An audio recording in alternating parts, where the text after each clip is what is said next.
Well, hello, people. This is the Kellie Cottam Sunday show. Kellie's hiding in the corner somewhere because she thinks the show isn't going ahead. And any second now, she's going to come out hiding because due to the wonders of technology, we finally got online. Kellie? Kellie's hiding somewhere. So, well, we'll just get going. You okay? You ready to start? Oh, you want? Ready to get it on, have you? Yeah. Oh, yeah. Far away.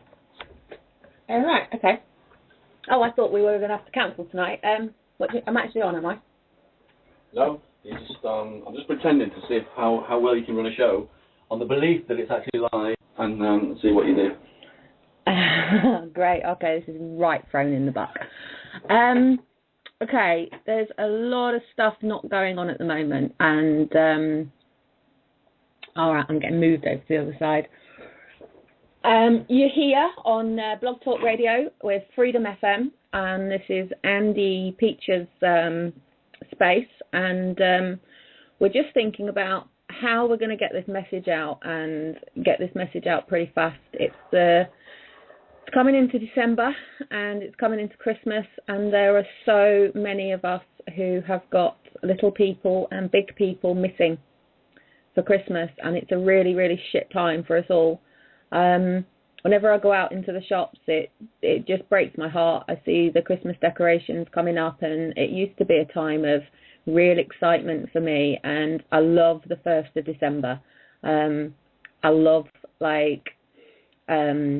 taking my kids down to the Santa's Grotto, and I love the whole lead up to it. It's this week that I start having a look at all my Christmas decorations, and I see what we've got and what we've not got. And at the moment, my Christmas decorations are still in my storage unit, and it's heartbreaking because down at the storage unit, I've got my kids' toys and a few other bits and things like that. And I would be checking the lights, and I'd be getting really, really annoyed because I'd get the lights out and I'd realise that last year I hadn't sort of put them away properly, and they'd be all tangled up, and I'd be like, right, okay, we've got to go and get some new lights. And I'd go off with the kids, and my kids love, like the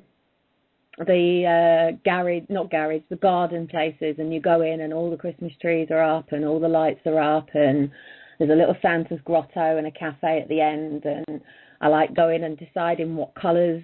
And for some reason, it doesn't matter how many times I look at all the other colours, I always seem to sort of go with a whole red and gold theme. And I'm really, really annoying when it comes to putting my Christmas tree up, because my kids like to decorate it, and then when they go to bed, I redecorate it.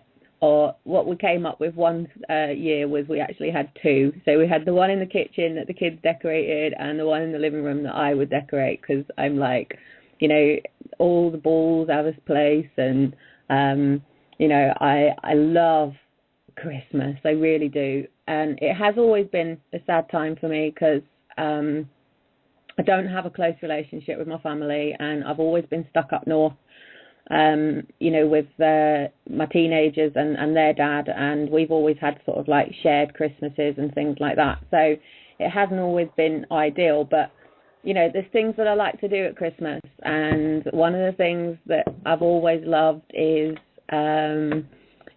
sort of like the Disney on Ice, and I love God, you know what, even talking about it, it just brings a pit to my stomach, because I'm in two places. I'm in this place where I'm thinking, do you know what, we've still got time, we can still do this. And I'm also in that, oh my goodness, I just want to put the duvet over my head and fuck everything off and hide. But the adoption places have been found for my children, and time is really, really short for me now, because I've said before that until my children are adopted, I've still got time.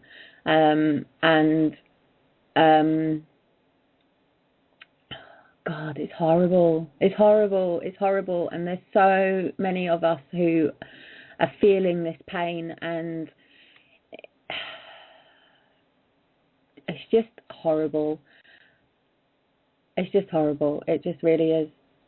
It breaks my heart. It breaks my heart that my kids were taken on the 13th of December, and we hadn't got to the time of putting the Christmas tree up, and we'd finally sort of got around to it on the 13th of December, and that was what we were doing just as the kids were sort of like taken. And on my first point of contact with Aaron, the first thing he said is, are we going to go home and put the Christmas tree up now? And the thought that, you know, it's not how I feel, because I can sit here and I can say to Jason, you know, I miss the kids. I can sit here and cry about it. I can talk to you guys about it, but my kids can't. And, you know, Aaron's only 4 years old, and when he's out and about around town and he's hearing Christmas stuff and seeing stuff, I know in his heart of heart the thing that he'll be thinking about is about putting the Christmas tree up with Mum and Liam and Daniel. And you know, he doesn't know Jason and Jason's kids, so, you know, they wouldn't be thinking about that. But I know that they would be thinking about missing us, and they can't talk to anybody about it. They, you know, it's not like they can have a conversation with the foster parents and say, you know, where's Mummy? Why can't I see Mummy? And even if they were to ask, they would be told stuff that wasn't true. You know, I've read through the report that my children have been told that I can't keep them safe, and that they're going to have a new mummy and daddy who can keep them safe.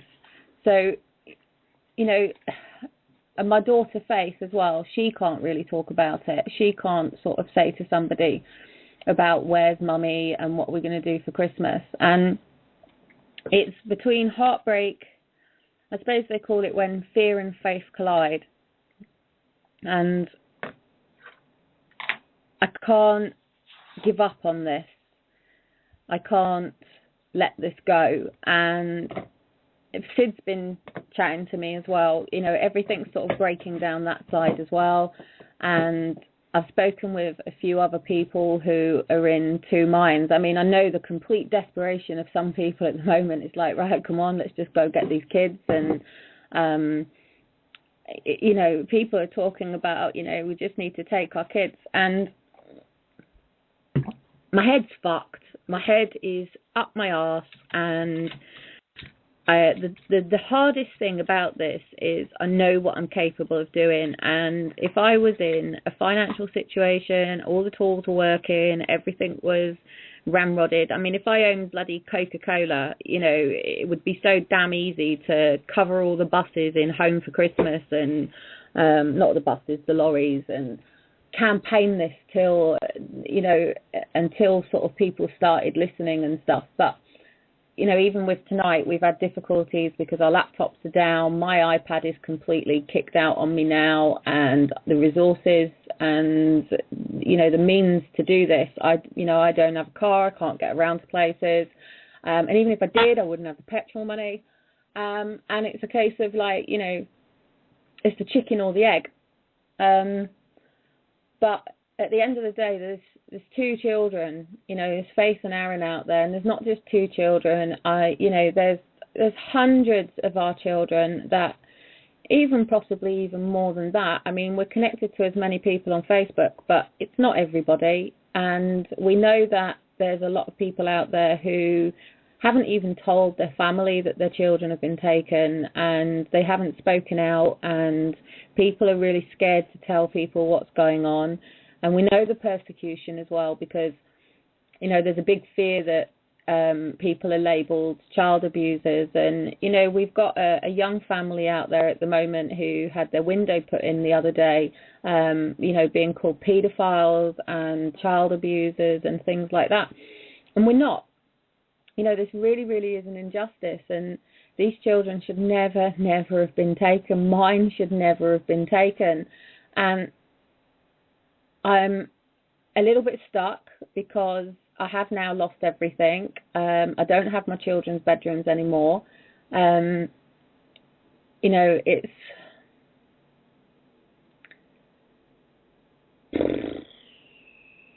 just devastating. And, you know, if my children had been kidnapped, as in, like, literally a stranger had walked onto the street and taken my children, the press would be all over this. You know, I would be doing announcements on the telly. There would be a massive national campaign. People would be looking for my children, and you know, the BBC would be kicking all over it, the news would be kicking all over it, magazines, papers would be kicking all over it, and, you know, nobody would be questioning me. I'd have the support of everybody around me. Nobody would question the fact that it's heartbreaking and devastating, but because social services have got my kids, it's different. You know, people don't know how to speak to you, people turn their backs on you. You know, nobody sees the desperation in the fact that, you know, they believe the kids are safe. And, you know, I've even had my mum send me a message well, not me, but Jason, a message this week, you know, the kids are happy and healthy. How the fuck are my kids happy and healthy? Does nobody realise that, you know, they can't speak out, they can't say what's going on? And no adoptive parent is you know, a replacement for their real family. You know, I've got a 17-year-old lad and a 14-year-old lad who are devastated. I've been on the phone to Liam today, and, you know, he's heartbroken. He's absolutely heartbroken. He misses his brother and sister every day. He adores his brother and sister, and Daniel hasn't seen them for, you know, it's over a year now for Daniel, and it's just a really, really, really hard time. But tomorrow, I do believe that the People's Voice is showing the recording that was done outside the Royal Courts of Justice. And I'm hoping that once this sort of goes out, that it will trigger something else, that will lead to something else.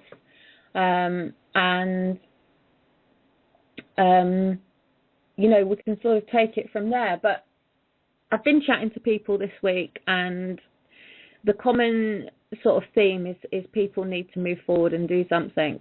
And it's a case of, what do we do? I mean, do we all just turn up and track down our children, take our children, face the arrests and upsetting and destroying our children to just have them taken back into foster care again? Do we shut down the M25 and, you know, block and barricade everything until people start listening? Do we, you know, all rally? And the thing is, it doesn't bloody work. People don't turn up. And, you know, there were people out there, and they were, you know, getting people outside the courts, and they just, people weren't just turning up.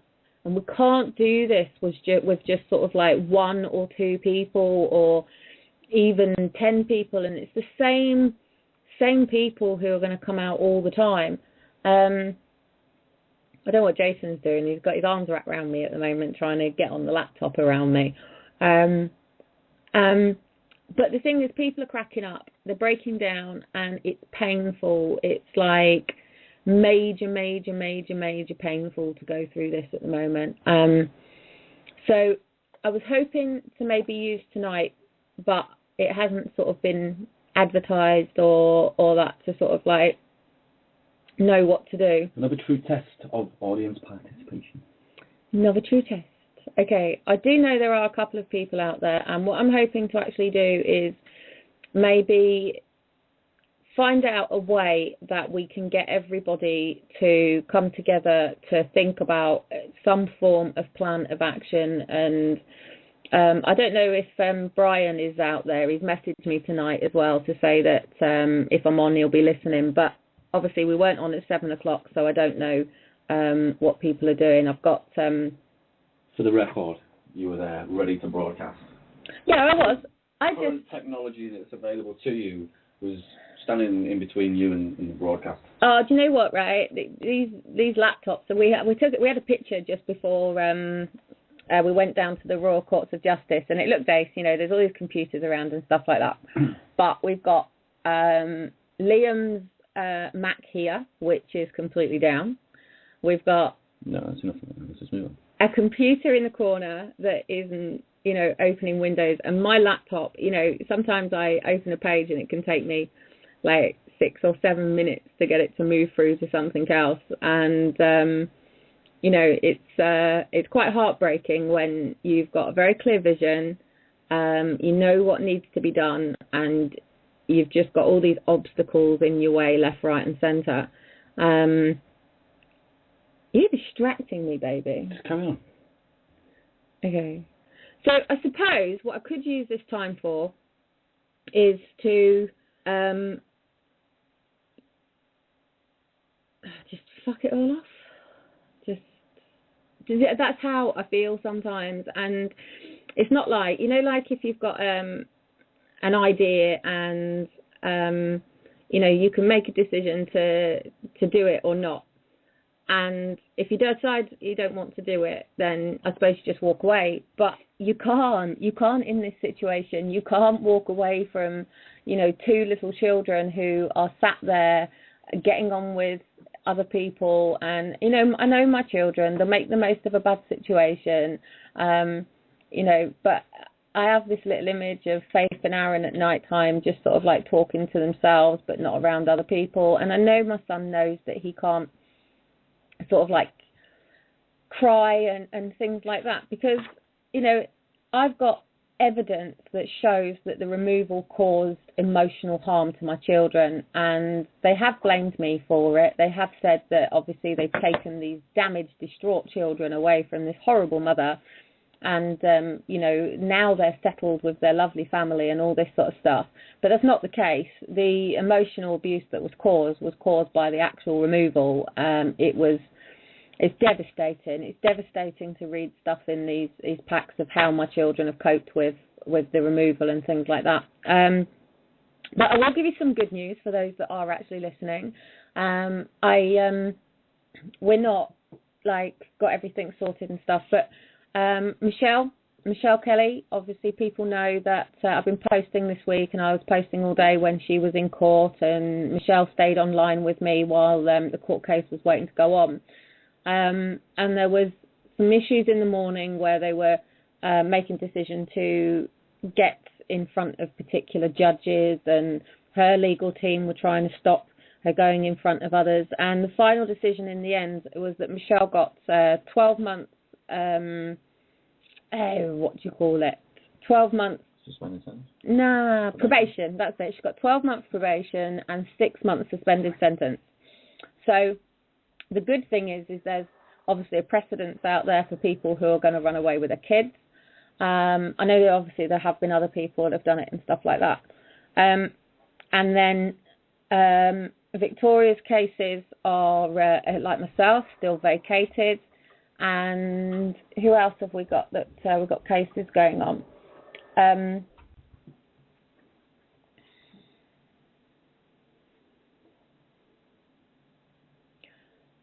silent because I really just don't know what to say. I'm at that point now where I've hit my own checkmate.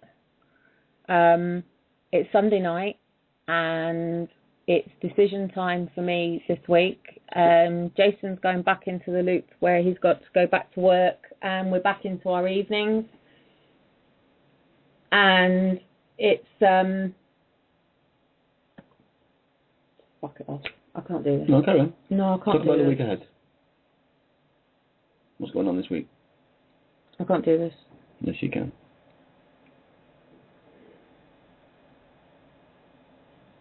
I can't do this. Okay, well, we're back in a minute after a short piece of music.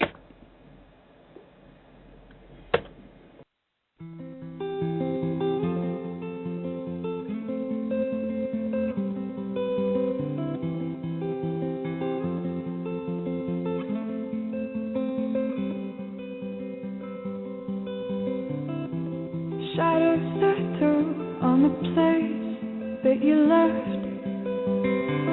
Our minds are troubled by the emptiness. Destroy the middle, it's a waste of time. From the perfect start to the finish line. And if you're still breathing, you're the lucky ones.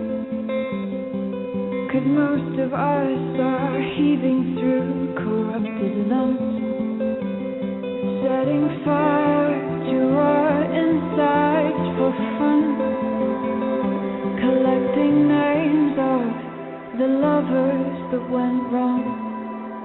the lovers that went wrong.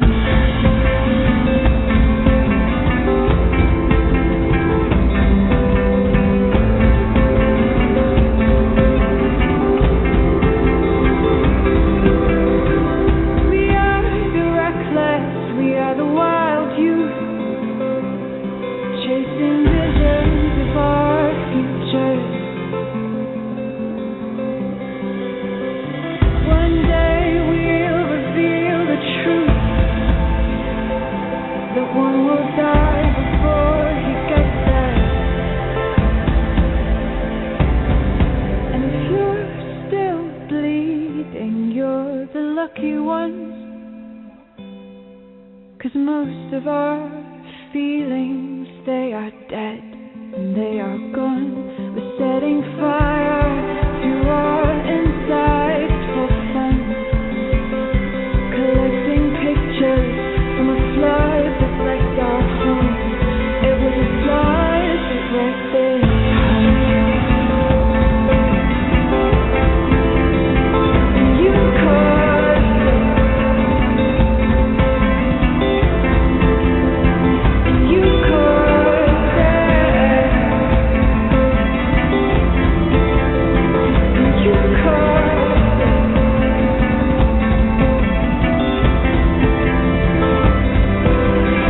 Well, I've lost it all, I'm just a silhouette on the lifeless train that you'll soon forget. Minds are down from words you left, ringing in my head when you broke my chest, ringing in my head when you broke my chest. And if you're in love, then you are the lucky one, 'cause most of us are bitter over someone. Setting fire to our insides for fun, to distract our hearts from ever missing love, but I'm forever missing him. And you caused it. And you caused it. And you caused it.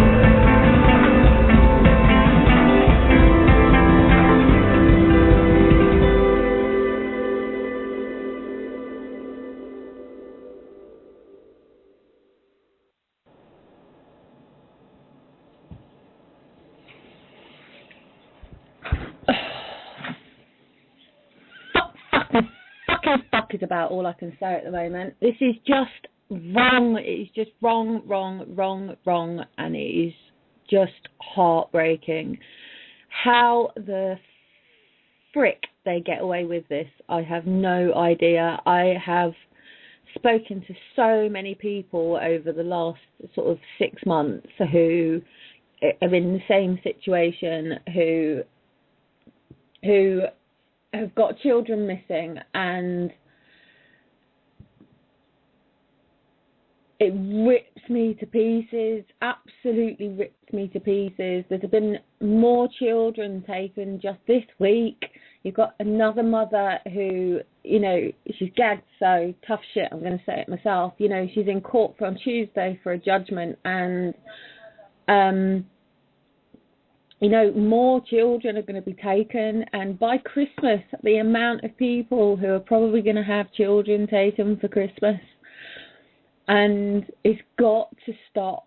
It has to stop. Families can't keep going through this. And okay, well, for the benefit of anybody that's listening that doesn't understand the system, what is it? What are the reasons why children are being taken, Kelly? What are the main reasons? What happens? Is a threshold being reached? What's going on? How do people find themselves in that situation? Educate those people who don't understand. The majority of these cases are false allegations, police reports for domestic violence. And all I see in all of these cases is, and I haven't come across one actual child abuse. This is the problem. I haven't come across in all of these cases, and it's really, really, really hard to sort of be able to say the environment that children are in. But I've been to people's, and I've seen. So what causes social services to do things like this then? What causes them? What's the reason they form an opinion and instigate? Oh, but it's just snapshots. This is the problem. It's just, they're just coming in and taking snapshots. And it's like, in my case, the first ever allegation against me with Aaron and dealing with Aaron, they've just taken a disability manoeuvre in how to deal with a child, and they've just looked at me, and I look well, and doesn't look like there's anything wrong with me, and the first thing they're always interested in is getting these psychological reports, and they're judging parents on the basis of when they even suggest social services coming into their lives. And this is the problem.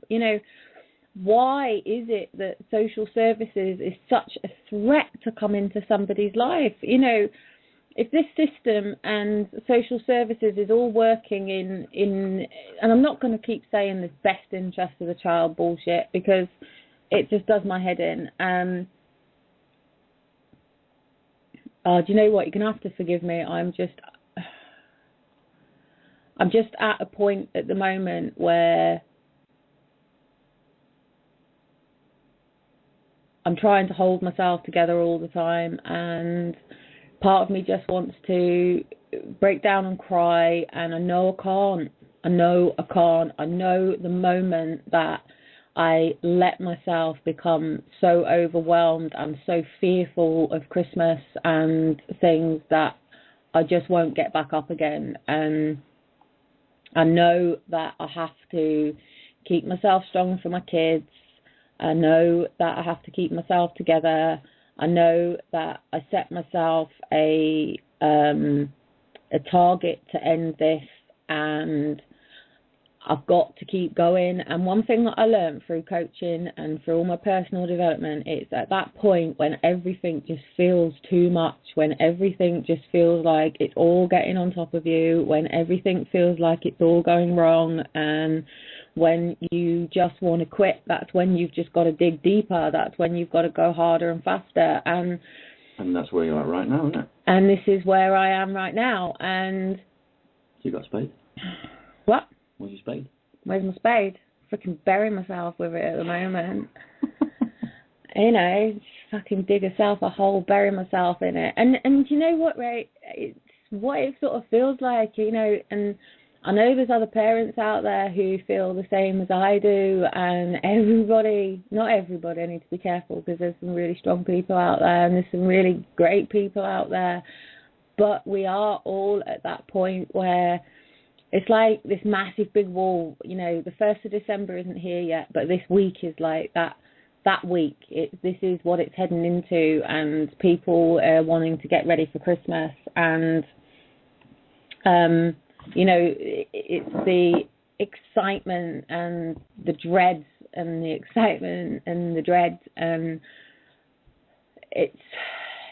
we need a breakthrough. I need a breakthrough. I know that do you know what, right, actually, I'm going to be a little bit constructive, and I'm going to, hey, I've just had a message flash up in front of me. I've got a feeling Sid's on his way to me. I think Sid has decided that this stuff is going to work, whether it damn kills him, and I think he's deciding that we need to get our heads together. So apparently he's just come off the M1 and they're heading to me. So when they say there's a breakthrough coming, I think there's a bit more of a breakthrough coming than we think. Walk for Justice is really wanting to kick off and expose what's going on, and I shall buzz everybody on Facebook and let them know what's going on. So you've changed your tune, haven't you? Yeah, only because I tell you what, right? Sid is an amazing man. I've actually known Sid for about 3 years now. In fact, most of the people that are in this, I've been connected to via Facebook for the last 3 years, and I think they must. I mean, they did say, didn't they? There was this big energy shift coming in and all this sort of stuff. And we are all in the right place. This is the really, really, really hard thing about all of this. Yeah, I know. Look, it's Sid. It's No, nice. no, it's I'm telling you honestly which part of the world he's in. He's coming across the Woodhead Pass. Where is he? Is Is he quite close to us? No, he's got a bit to go yet. Oh, is he? He's coming across a nice bit of country.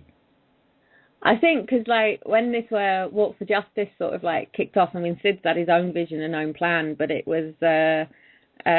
Sid's coming through the Peak District National Park, and he's going to see some nice country roads and a bit of a nice drive through some... Can you message him? Because he's messaging me and I don't... Right. Okay, right, I'm going to do this live on radio. So we've got... Sid's just sent me a message, and he shocked me earlier on because he says, we're coming to Stockport, and I was like, right, okay, what's going on here? I think, you know,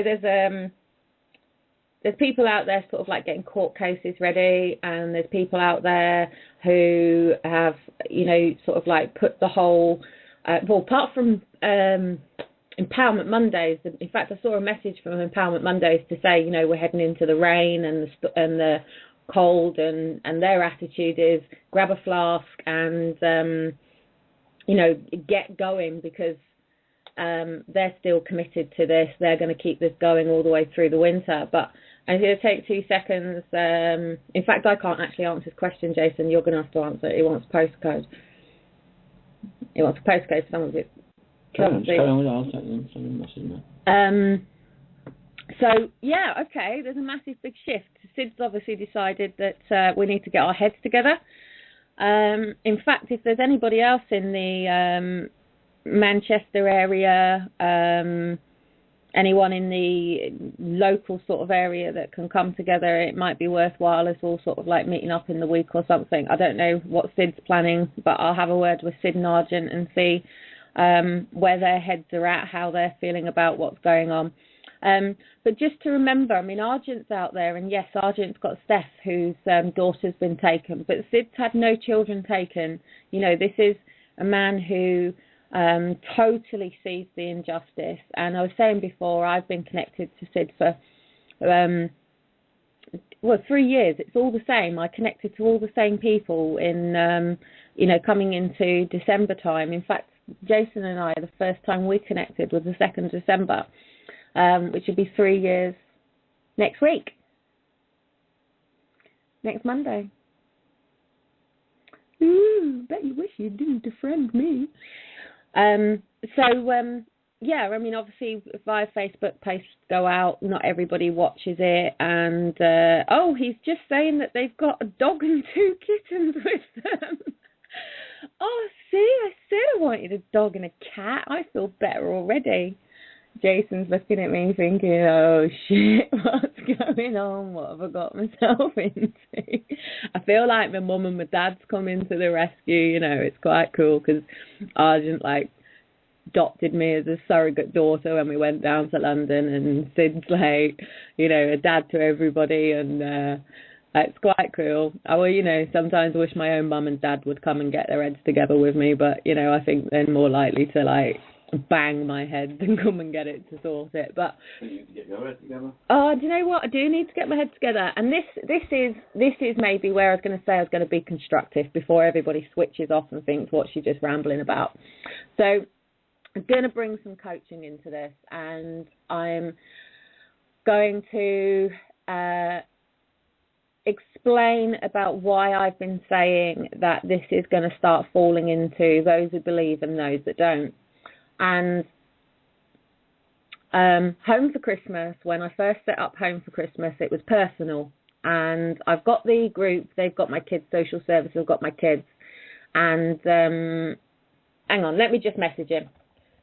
Hang on. On radio, Jason will message you. Come here.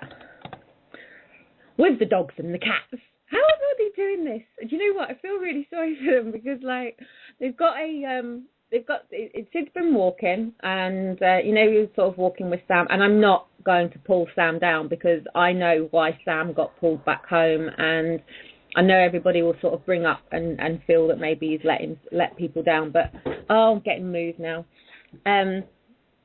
But I'm not going to pull Sam down at all. We've got a message. Got a message from Argent as well. We're proposing to come to your house if that's okay. We've got much work to do to salvage this campaign. What is your address and postcode? Salvage. Let's salvage this campaign. Hey, home for Christmas it was. Now, it can be done, believe it or not. And the reasons that I know it can be done is because I suppose the difference in sort of like me and Jason in comparison to a lot of people who are in this situation is the world that I suppose we've in and out of, and lessons, teachings, what do you call it? In fact, actually, can you salvage? I'm trying. In fact, you can help me out. I need to do this with you for a minute. So, like I've just said there, it's about this. We need to salvage this. A lot of us have been broken. We're all trapped between fear and faith, and we're coming into a week where if we actually get our acts together, and what do you say about strategy and what's that other word? I don't know. Strategy and what? Planning. What's this? Planning. So, like, the good in the whole personal development world, what is it? Is it you plan to fail or you fail to plan? Come on, what is it around? You can plan to fail if you want to. I'm not planning to fail. Okay, well, what's the other one? Plan to succeed? Fail to plan.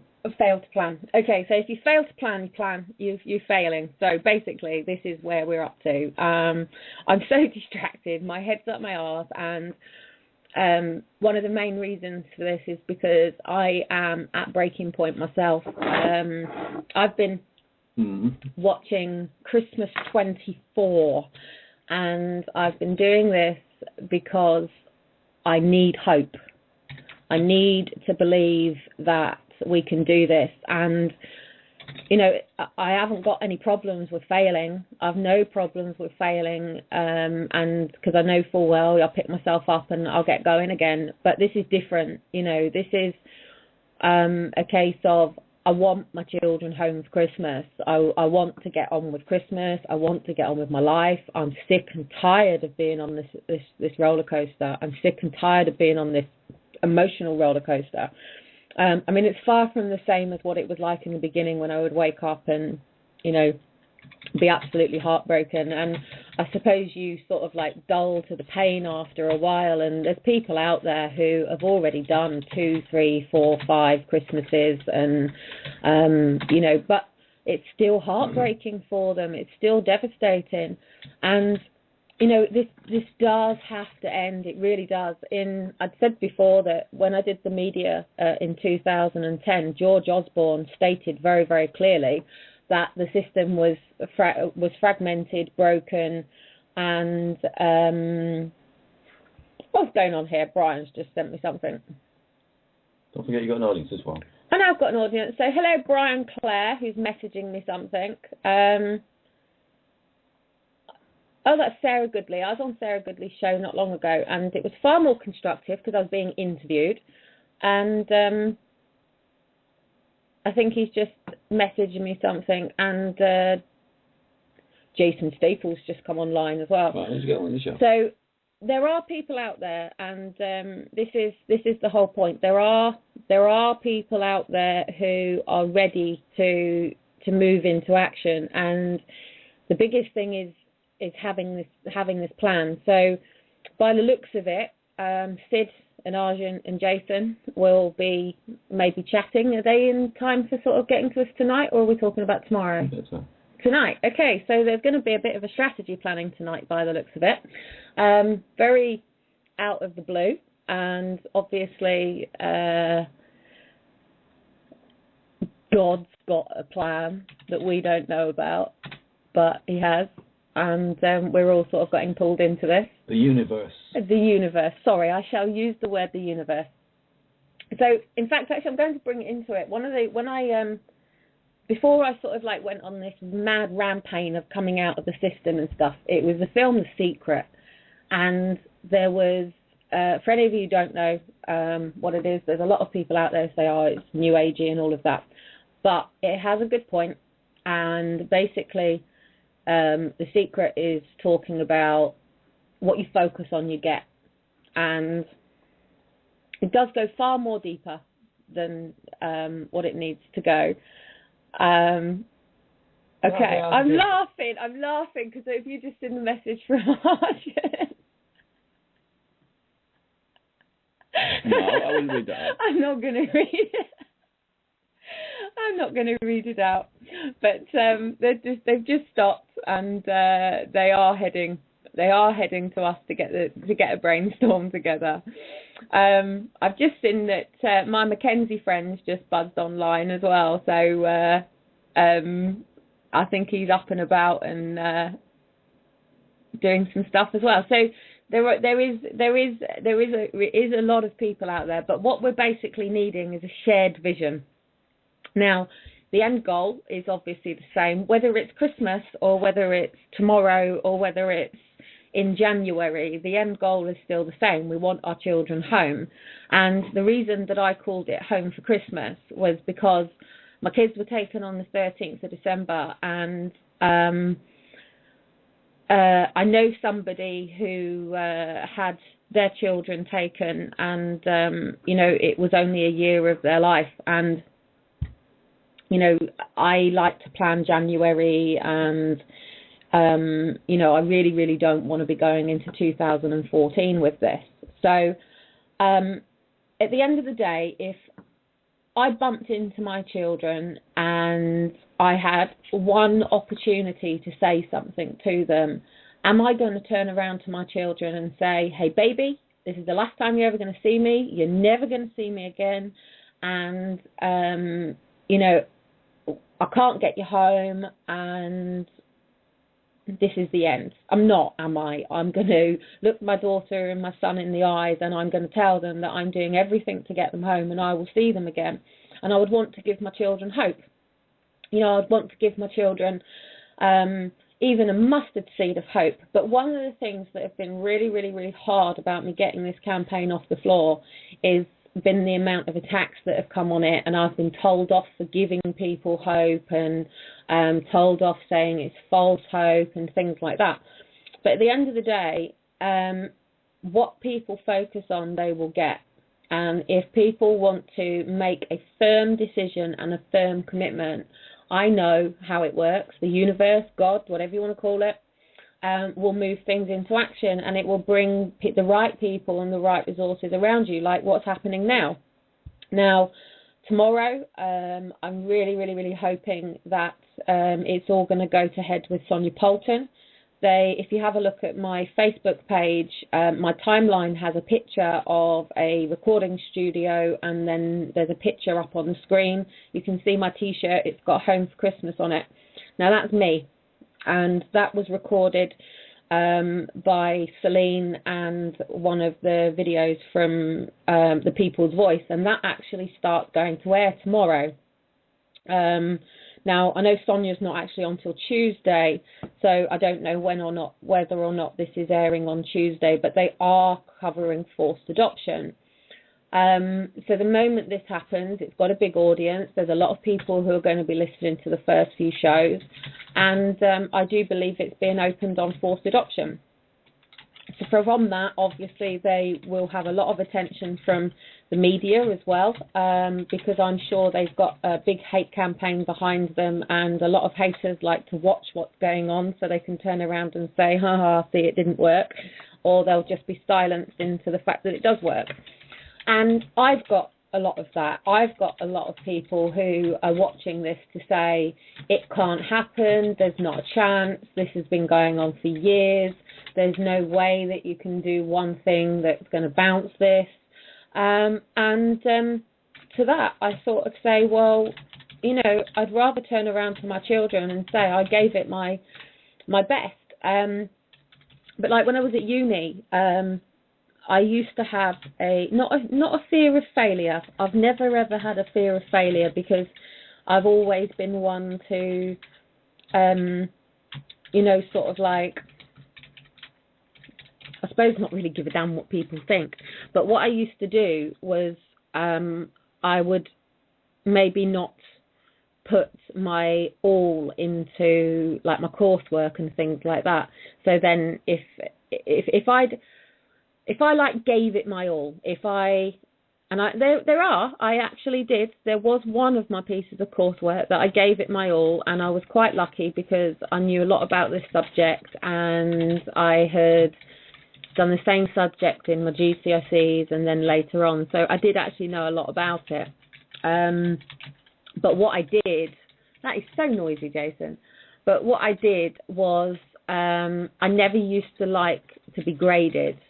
And if I didn't put my all in it, if it wasn't my best and I got a grade, at least I could turn around to myself and say, well, I had these obstacles in my way and I didn't, really sort of like make sure I studied this area and I didn't put my all in on that. So then I could turn around to myself and sort of say, well, that grade doesn't represent my best. So I always knew that I could do better once I had not done as well as I could have done, I suppose. Because if I had put my best into it, if I'd really, really gone for it, if I had,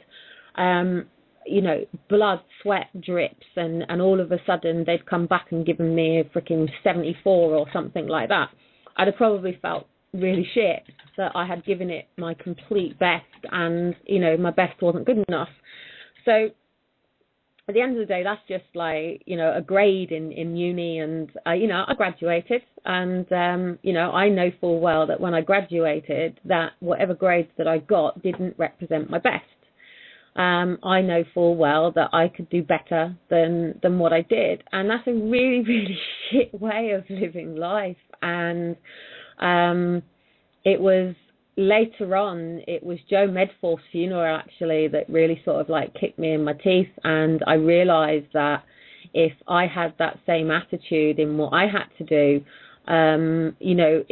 I was failing not just the person who had been murdered, but a family who were all going to be there. And I've talked about this before, so I'm hoping that people probably know what I'm talking about, and if they don't, and I just sort of say while I'm talking about him,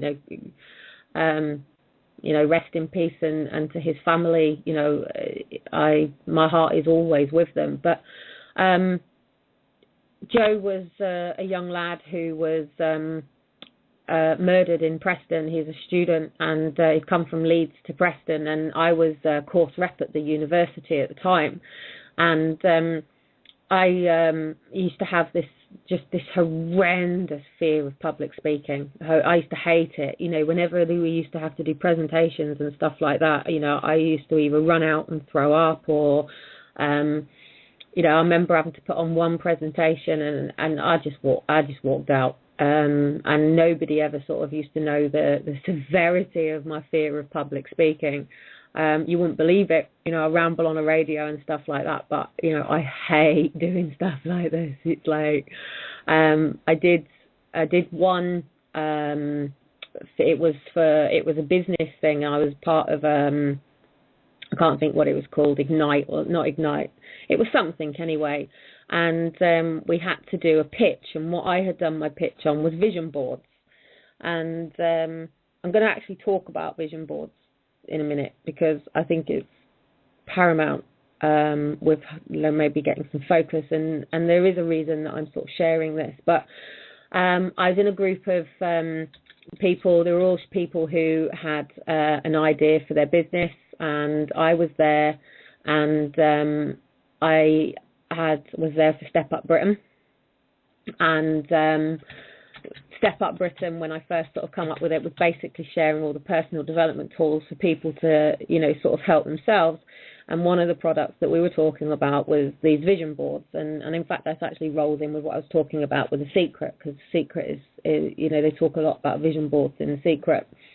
And I had to give this pitch, and they were videoing it, and there wasn't many people there, but it didn't make any difference for me to public speak. It was like, and I did the same again. You know, I was with a group of people, and I was meant to put some work into it, and again, I didn't want to be judged by, measured. Sorry, it's not even judged; it's just measured by the standards. So, same sort of attitude. If I put my heart and soul into this and my blood and sweat and stuff, and then I'm given this grade, it represents the best that I can do. So it's easier to not do your best, and then whatever grade comes back is, you could have done better, and it doesn't feel so bad. Don't follow this example, by the way. I'm giving you these are bad examples for a reason. And I hadn't prepared. I hadn't prepared myself for it. So I went in and I started speaking, and then I got to that point where I could feel my face going red, and I could feel the shakes coming in my legs, and all of a sudden I just went, "Oh, just fuck it."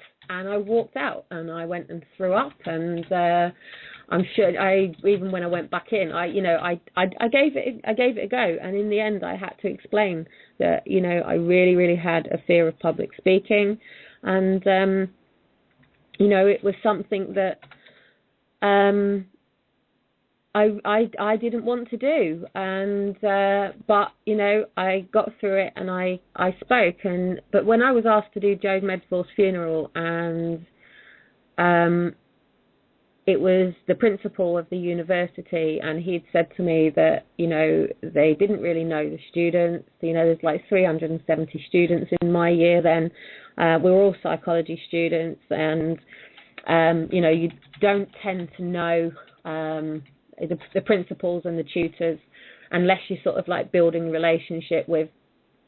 And this comes down to social services as well, and what Jason was saying a minute ago about why it's going wrong with social services. See, everything that I say, even if I go off on a tangent, comes back round at some point. The principal didn't know. Not because 6 degrees of separation. What? 6 degrees of separation. All right, okay, but they can't hear you. Do you want to say that right in the mic? No, they can hear me. Okay.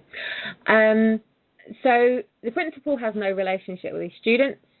The tutors had never particularly seen, sort of like the social sides of this lad, and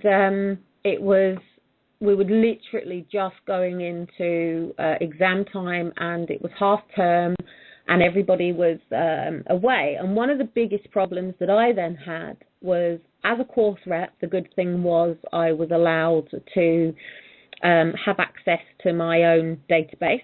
However, because this wasn't a course rep thing and it was considered a personal matter, the rules and regulations stated that I wasn't allowed to have any common sense, and wasn't allowed to use this database in order to track down all of Joe's friends and send out this message.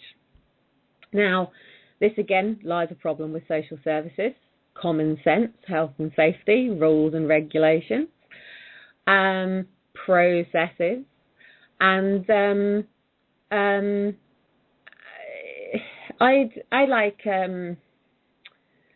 had to do the impossible, and I had my own exams to take, and this is a very similar situation now with what's going on, that I've got my own court case going on, and also got this big picture sort of going on, and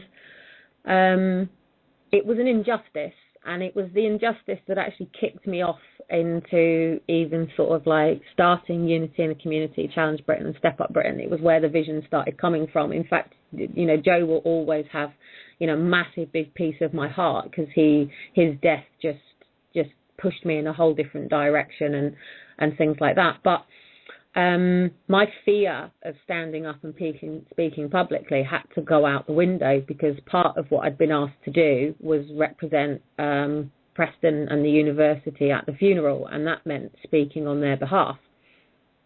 And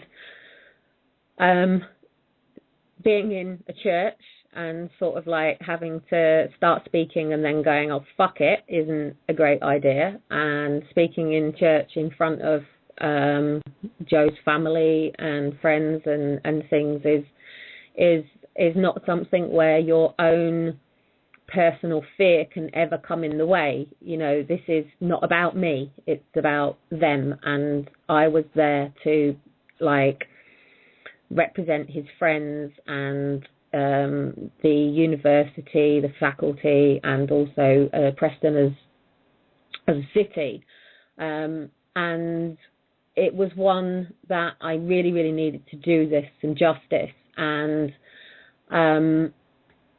I had to plan for it.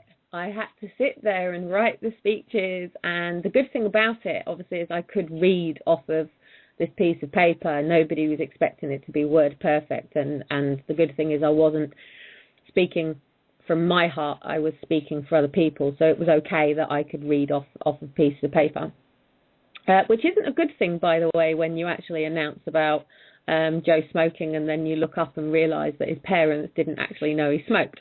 But it was one of the messages from one of his friends. They'd said, you know, hope you're having, you know, we've left you a fag and hope you get it in heaven. And so I had to read it out. But the whole point of sort of saying this is, it's like Joe's sister was singing and she got so choked up. It was just so emotional. She's got such a beautiful voice. In fact, she sings on stage in a lot of the, you know, big productions. And, you know, the emotions just got way too much for her. And, you know, she got so choked up that she just had to stop. And the CD kept skipping. But she turned the CD off, and she just carried on. She got past all of her fears and her emotions, and she carried on and she sang. And watching her go through that challenge and watching her overcome that challenge, you know, she couldn't turn around and say, it's gone wrong, I'm not doing this.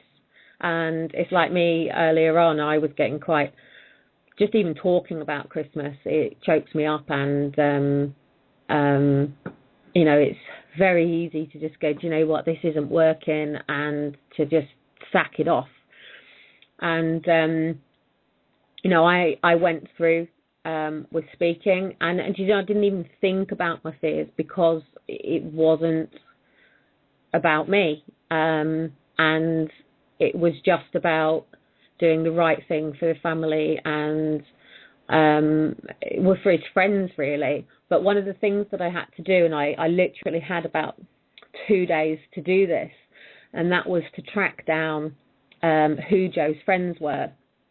And the thing was, Joe was quite similar to me, actually, and seemed to be in many different social circles, but each of them didn't cross over.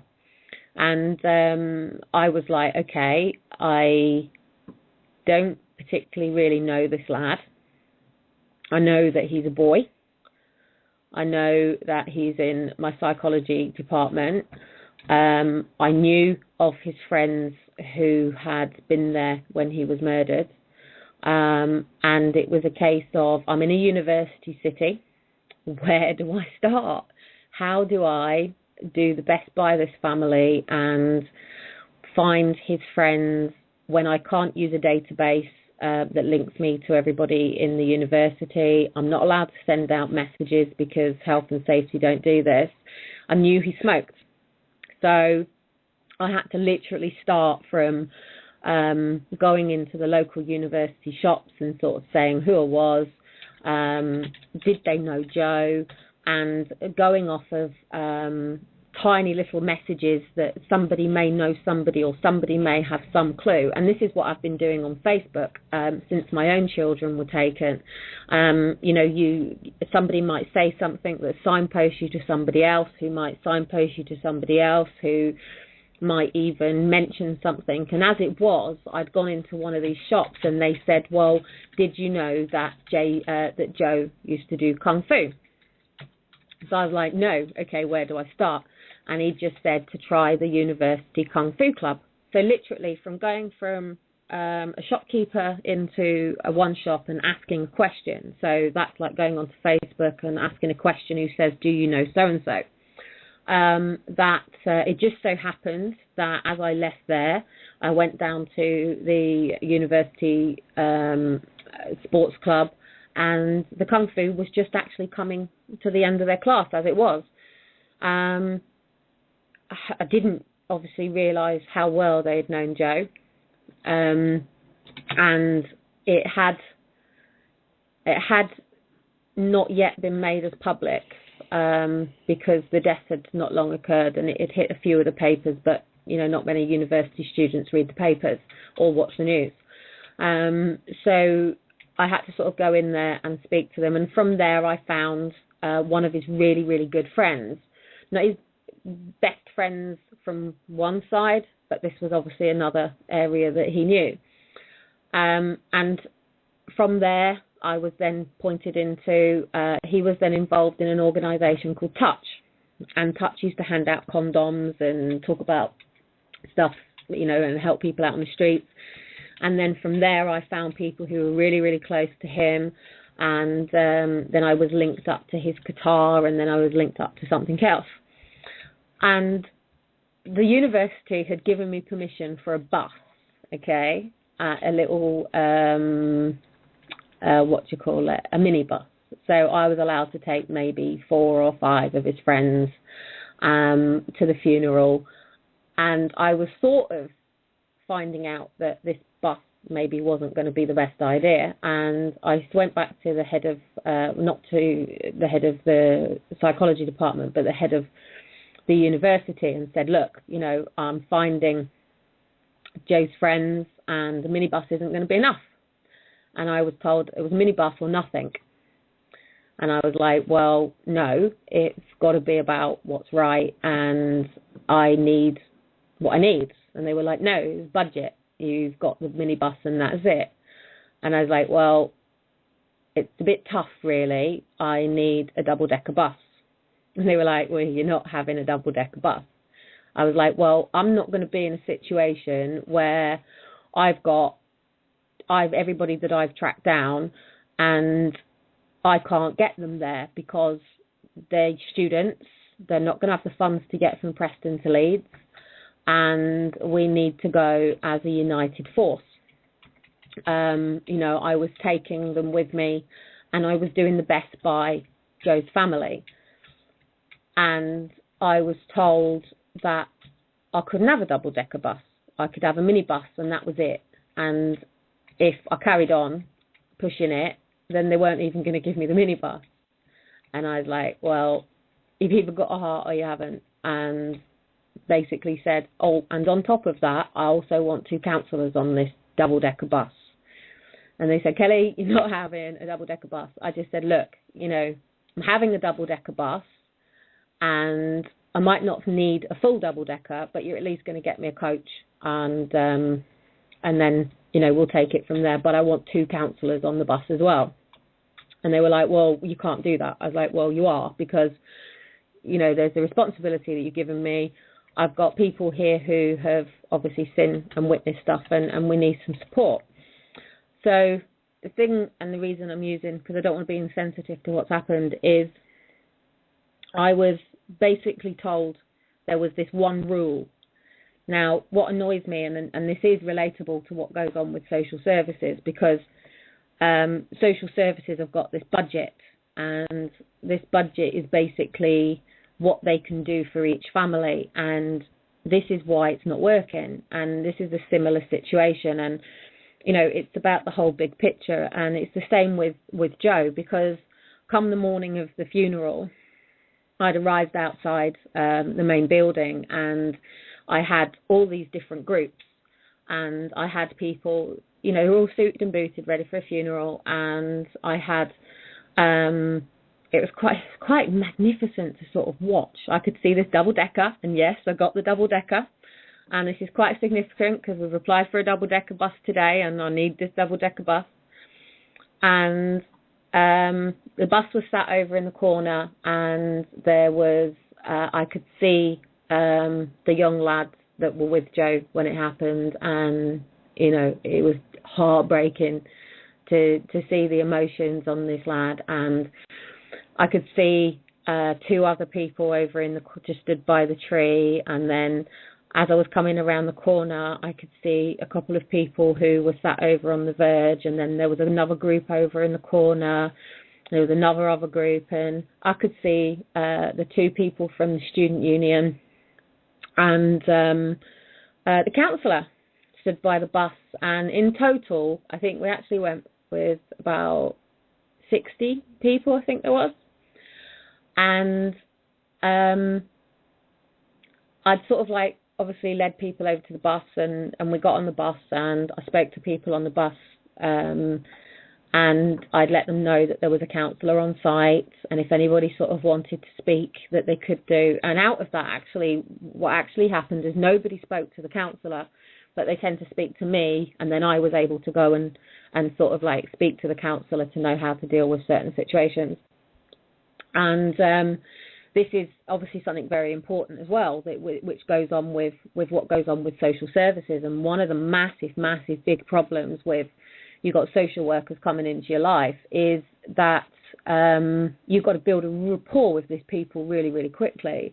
And if they're a threat to you, you're not going to open up and speak to them about how you're feeling and what's going on in your life. And this is, what I was saying earlier on with Aaron and Faith, who will bottle up, what they're dealing with and not, what's the word? So I'm just reading over Jason's shoulder. Ooh, they're bringing a feast by the looks of it. Focus on your radio show. I know, but it's actually quite cool how it's come together. It's amazing. See, Argent and Sid are on their way, and Kelly's head shifts into a whole new different way of thinking. So. And what way of thinking is that? I'm getting there. Big box, little box. Fish.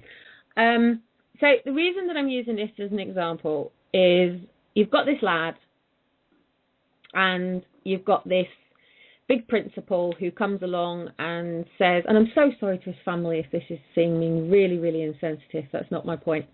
And they will understand because his mum and dad actually come to watch me graduate in the end, so I think they're used to me by now.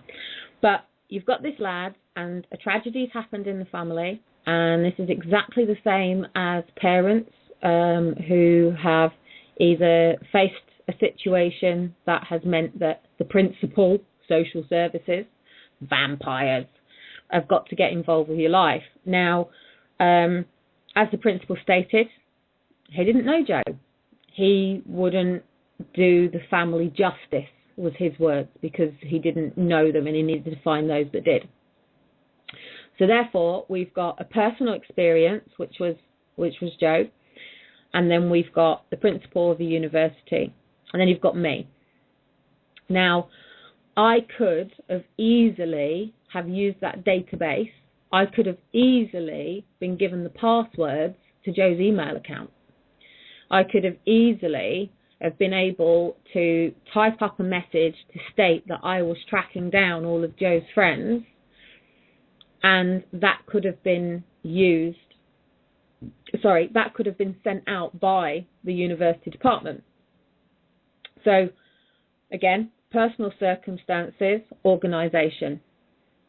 So, principal of university, social worker, Joe, me. Common sense running down the middle, okay? Never the twain shall meet.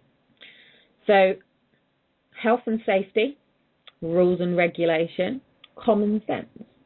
Common law. What? It works. It works. I think it works. Do you think it'll make sense yet? Or has it not come around yet? Have I got to come back round the bush? Okay? I'll leave it to it. You leave me to it. This is the Asperger's side of me, you see. It's great. I think you should consider having a break in a minute. Maybe putting the kettle on and everybody else a break as well. Okay. Well, why don't you get your ass in the kitchen? Well, I'm the flight navigator over here. Oh, right. Okay. You're dealing with him. Okay. All right. Well, he is sort of right. But what I want to do is just show out one of the questions that to get me back into focus that Jason had asked was, why is this? What are you doing? Carry on. Don't let a simple distraction. Yeah, but you don't read my school report. It always says Kelly is easily I distracted. wasn't there at the time. Would you like to read my school reports? No. I've probably got them somewhere. You can read mine, they're in there. Oh, do you know what, Ray? You don't know how it works between me and him, because like he's like really organised and I'm like just organised chaos, which is probably why I've lost my kids and he's got his. No, that's just not even. That's not even. No. But there's a balance. No, there's not, a balance between. I think that's just a bit of a nonsensical thing to say, don't you? Really? Okay, all right. Maybe because I'm organised chaos, but. Yeah.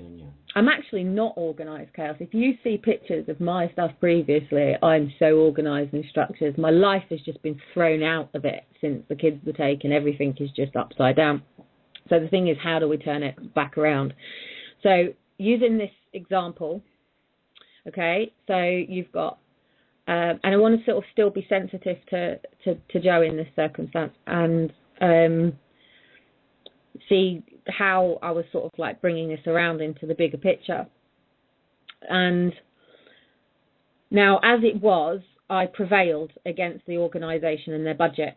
And this is the same with social services. They've got this little budget, and this is what's really good. And this is something that when the strategy comes together on how we're going to beat the services, this is what we're going to be playing with, because this is what it comes down to at the end is money. Now, and how this comes into the personal development world as well, and how the secret fits into this. So you've got this budget. So I could turn around and say, okay, I've got £1,000 and we've got, okay, really don't pull me up on my maths. Judge me, but you might. Okay, so we've got £1,000. And in fact, I'm going to use 100 because 1,000 is too much for my head right now. So we've got £100. How many 10s go into 100? 10, isn't it? 10. Yeah, okay, 10. Right, so you've got £100 and we've got 10 families. So each person's got £10 each. Okay, could have I done that off 1,000? I could have done. You've had £100. So we can use 1,000. I sussed it out. You could have £100 each. So you've then basically got to turn around to those families and say, okay, we're going to sort out your entire case and this is your budget. Now, we know that every circumstance is different and every budget is different. And this was the same situation with Joe's funeral. Now, it was a tragic situation that happened.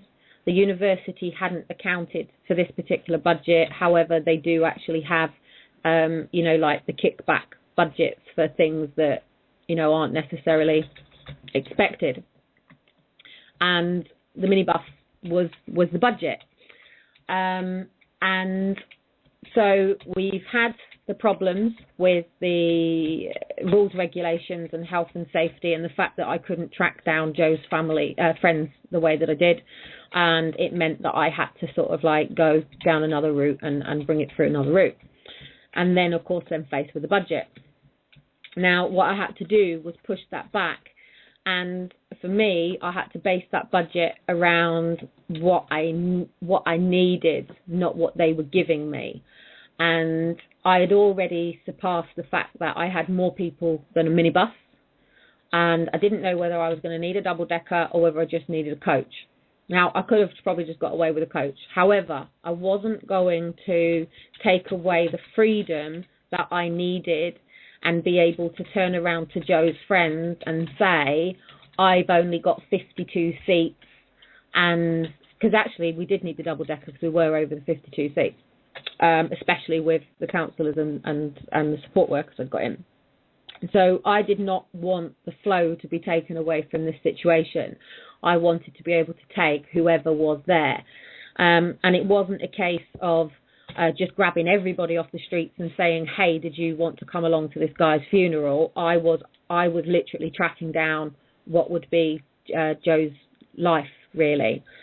And as I've said, and this comes down to social services coming in and taking a snapshot into your life, and about not building this bigger picture. And this comes down to like the chronology, and the chronology is basically the main structure of the paperwork that builds the cases against the parents, and that's based on your police records, social services records, your medical records, and from that they build a life.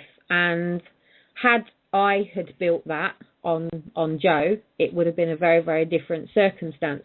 But I didn't. I took the time to let each story build up and build the bigger picture. I could have literally have just sort of like gone to his main friend and left it at that. But as I was sort of finding out and I was building up a picture of Joe's character, I was starting to actually find out that Joe didn't move in just one circle, and he didn't move in just one world, and his friends didn't necessarily know about half of the stuff. I mean, it was really interesting once we came, and then people were like, wow, didn't know he used to do this stuff. And it was amazing because I got to know this lad and I didn't even know him.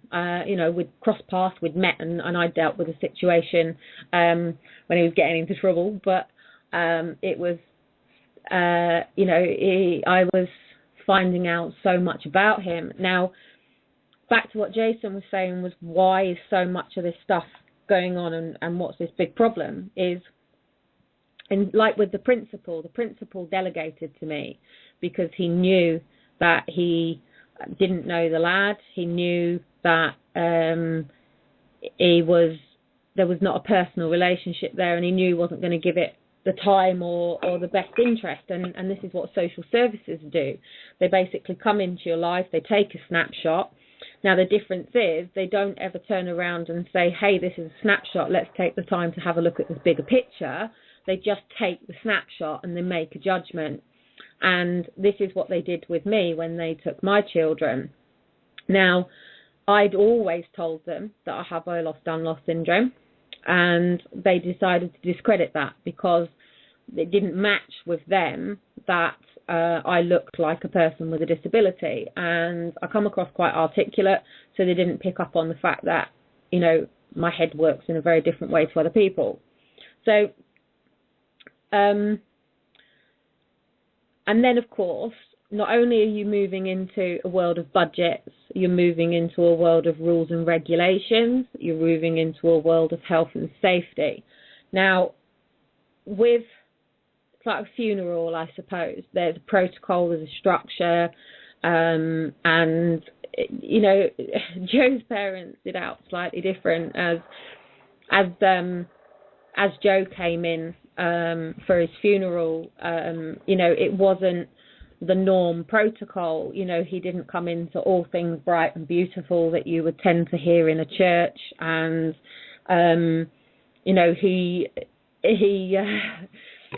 a lot of people would have seen this really different because you've got Joe coming in his coffin, and as he came down the aisle, he came down to I don't know the word, but it was Superman. And I don't think there are any words to that. Isn't it? What's the two? What's the? No. What's Superman then? What's Superman? Come on, what's Superman? Superman's not really works. What? No, it does when it does that, because that's what they did as they were coming down the aisle. What's that? What does Superman do? Come on, you know it. It flies. Yeah, but what's the do? What's the do? Come on, you know it. That spade you were talking about before. Yeah. Okay, come on, help me out. Otherwise, I'm gonna have to find Superman tune. If you're gonna have to do what? I mean, is that really where you're going with it? Well, I want to know now. Come on, it's really important because we've got to be our own superheroes now. What's the do when they're going down the thing? What's the Superman thing? It's just music. Yeah, but what's the thing? You know it. What's the what? What's the theme tune? There's no theme tune to it. Yeah, it is. It goes to, come on, help me. It's the radio, your music. We'll go in a minute. But what's the thing? When it goes, come on, Superman, help me. I know you prefer Batman and stuff. Carry on. Come on, you know in your head now you're all going, come on, help me. You just did it, though. Is it? What is it? That one, isn't it? Come on. Jason's even got tears in his eyes, trying not to laugh at me. Come on, I'm going to find the theme tune to Superman now. But what do you think it is? I'll take you right. Dun, dun, dun, dun. No, come on, help me. You know it. I know you prefer Batman. Come on. Help me. Somebody ring in and tell her, please, I can't do this. Come on, what's the feeling into Superman? I can't believe you're doing this live on air. Come on, you know my head won't go past it until I find it now. So whisper it to you. Yeah, go on, tell me what it is. Come on, whisper so I can get it right. Come on. No. Come on. No, I'm not even, that was actually sarcasm. I'm not whispering to you. No, you know it. Do you know what now? I'm going to see Jason now whizzing around in a Superman suit. And do you know what? I reckon Jason used to put his coat around his neck and his hood on and pretend to be Superman. No, Spider-Man. Spider-Man. Oh, come on. That means you can do the fingers.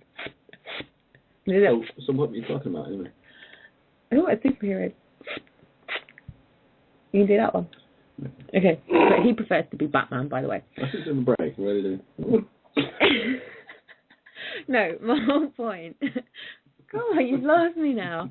My whole point was that they had to break out of the box, okay? And see, you know it. You're doing it now. It's stuck in your head. See how many people are feeling like superheroes right now. We all need to be our children's superheroes with our Well, if you'd like to check out tomorrow afternoon, I'm sure that we'll be posting out some superhero onesies for everybody to buy for their own experience this year. Yes, I know. I think we should all get superheroes. We should all feel like superheroes. Our kids need some heroes. And the only way we're going to be able to be our children's heroes is by breaking down this budget, okay? And it's a really, really hard one because I know that not just the budgets that social services have got, but the budgets that people have got in their own pocket. And one of the things that stops people coming together and meeting together and rallying is it comes down to funds at the end of the day. Even on here, I can see the directions that Jason's got up between where they are and where they're coming, and it's got an estimated fuel on there of £6.34. And many of us who are in this situation, who've lost our kids, we've either lost jobs or not working, or benefits of small, and £6.34 to some people would just seem like absolute astronomical. This budget now has got to come to a point where we have to think about what we actually need and make sure we have the funds for that, not about what we've got. So it's about turning that inside out. So you've got to take your Superman cape and you've got to put it on backwards, okay? Like his pants, yeah? See? Superman wore his pants on the outside of his trousers. But they weren't backwards. I bet they were. How do you know? That's why he used to go before he used to do anything, because he used to have to get his wedgie out. So the other thing. Bear in mind you've got half an hour left and Sid's coming. So. Okay, well, I'm going to. Is it? They are actually coming. Sid's actually coming. Father Christmas is coming. I told you. Miracles. Oh, okay. Well, it doesn't matter. Organisation we need now. This is where we have to check whether we've done the dishes and whether we need to hoover or if I've got clothes anywhere. And Superman might have left his cape somewhere as well. Do you know what? I think it's really funny when he looks at me like that. I feel like I'm in trouble. Oh, come on. You won't be whinging if I'm Catwoman. Come on. We all need to be superheroes now. I think we should all, while I'm just rambling, I think we should all decide if we were to give our children the Christmas of their lifetime, and that would be to rescue them from this hell of the evil clutches of the social services, and they could be like Cruella de Vil. This episode has to be termed or titled the most extraordinary episode. Okay, come on, we need to make some fun in it. Okay, so we've got social services, and they're like Cruella de Vil, and we've got common sense, not in the middle, and we've got rules, regulations, and all this sort of stuff, and we've got to break through that, okay? And I was saying at the beginning that I feel like I've hit my own checkmate, but that's all changed. You know, Argent and Sid have decided that we're getting our heads together, so breakthrough is coming. And the only thing is Batman and Superman and all these people don't have strategies and plans. What they do have is a mindset that they know that they can do the impossible. They know that they can break through the limitations, and they know that they can't do what they do if they're coming from a place of fear. And even my son, I was talking to my son earlier on the phone, and I was talking about how I was feeling. And I know he's like my 17-year-old son and stuff, but we've got a really close relationship, and I don't have any barriers between being able to say my vulnerabilities and my genuine sort of like worst fears and how I'm feeling.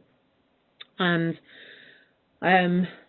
it's not funny. This whole situation's not funny, and it's the same as Joe's death. You know, it was tragic. If you know, you Googled my name with Joe Medforth, you'd see, you know, how he died, and it's far from you know, a young 21-year-old's life was taken. And I started talking about this because I was saying that one of my biggest fears was public speaking, and I was thrown into a situation where another person was more than I was. And this is the same situation where our children are, and it doesn't matter how we're feeling. It doesn't matter how heartbreaking or devastating Christmas is to us. We cannot go down. The ship can't crash. And for me, more so, because by January and Christmas is all over and decorations are going back into the boxes, my children could be with adoptive parents. And it's what we're planning to do with this campaign is one shot. We've got one shot to expose this truth.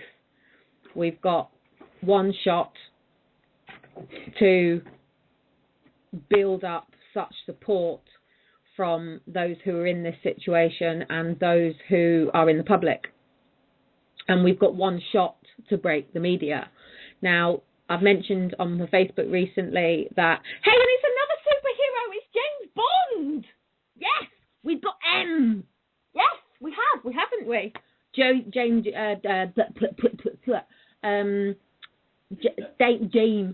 isn't it? Dame Judi Dench. James Bond wouldn't necessarily. No, she's M. Wouldn't necessarily say James Bond was a superhero. Of course, James Bond is a superhero. What are his superpowers? He's Bond. James Bond. Yeah, he does the impossible. Yeah, he doesn't have superpowers. Yeah, but he doesn't. Yeah, but He's got tech. Yeah, but Batman's not got superpowers. He's got tech. Yeah, I know. Whatever. Yeah, Batman's got tech as well. See, that's where we're going down. We've not got the right tech. So is Batman really a superhero? Yeah, of course he is. I say Superman can fly, but he hasn't got tech, but he's a superhero. Spider-Man has got special skills. No, because he was bit by a spider. And there's all those big spiders out there at the moment. And maybe we're actually meant to get bit by the spider and we'd all have superheroes. And I'm a mutant. My Batman doesn't have any natural powers. He's just Ace. Or does he? Well, he's got a cape. He's got a mask. He's like running for time now. He's just No, there's a whole point to this. Believe it or not.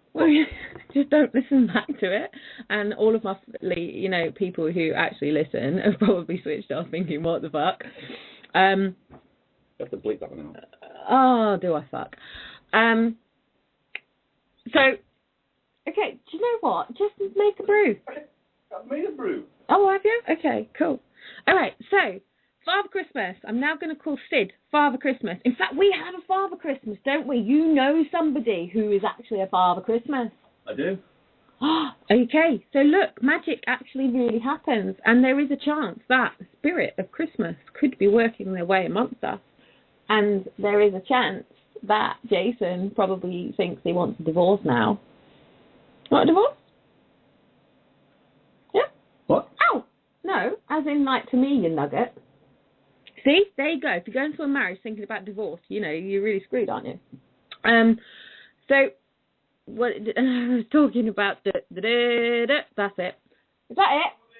Okay. I was talking about the fact that Joe came into his day of rest to the theme tune of Superman. And you've lost me now. I'm thinking of all these superhero things. Okay. Well. Okay. Start thinking about wrapping it up anyway. All right. Okay.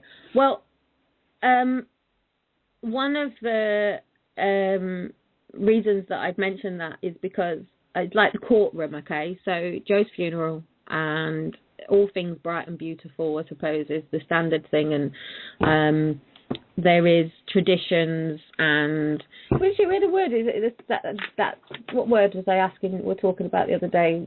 Draconian. So that's like the old Victorian courtroom. No. We sort of like it's more to do with it's sort of that direction. It's heavy-handed measures for crimes which aren't necessarily worthy in that sort of area. So it's a guy who basically did set a lot of crimes for punishments that really was a very harsh crime, very harsh punishments. So removing children for no crime, you could call it that, then is draconian. Could call it that. Yeah.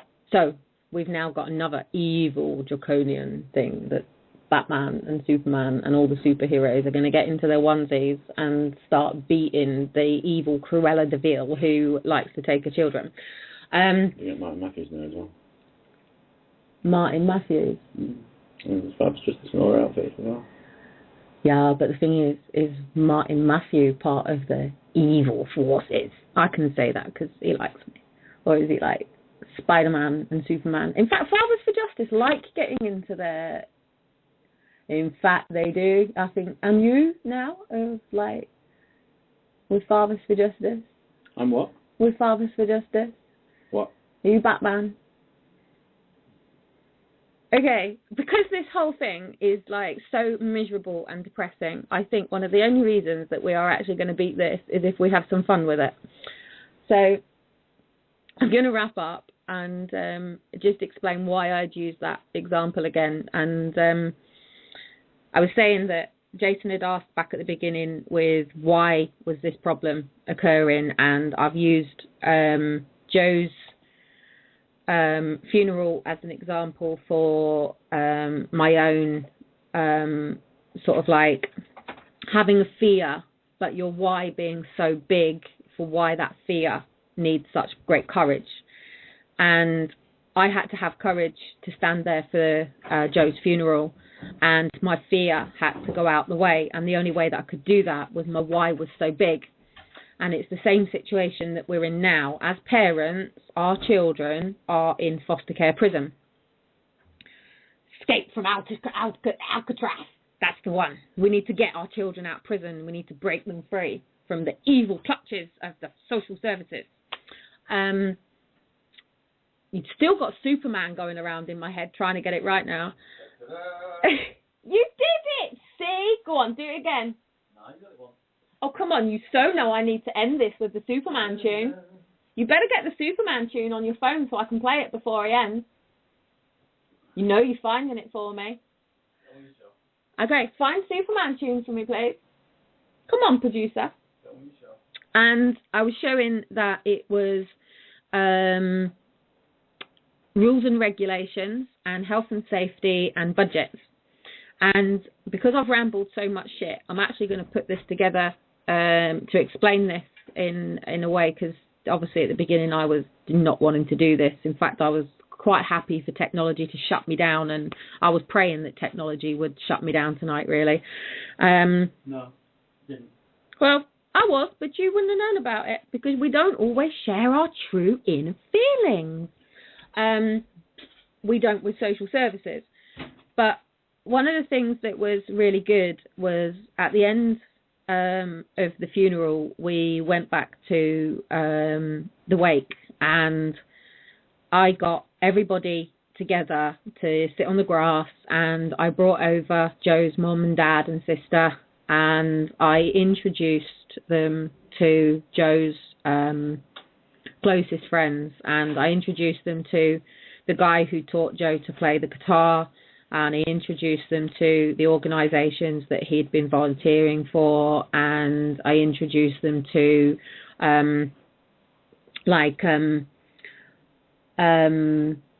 his kung fu. And you know what, right, this guy had been up with the Shaolin monks as well. He'd actually taken some time and gone off, and I'd so loved to have done that. But what was ace about it is there was this lad, and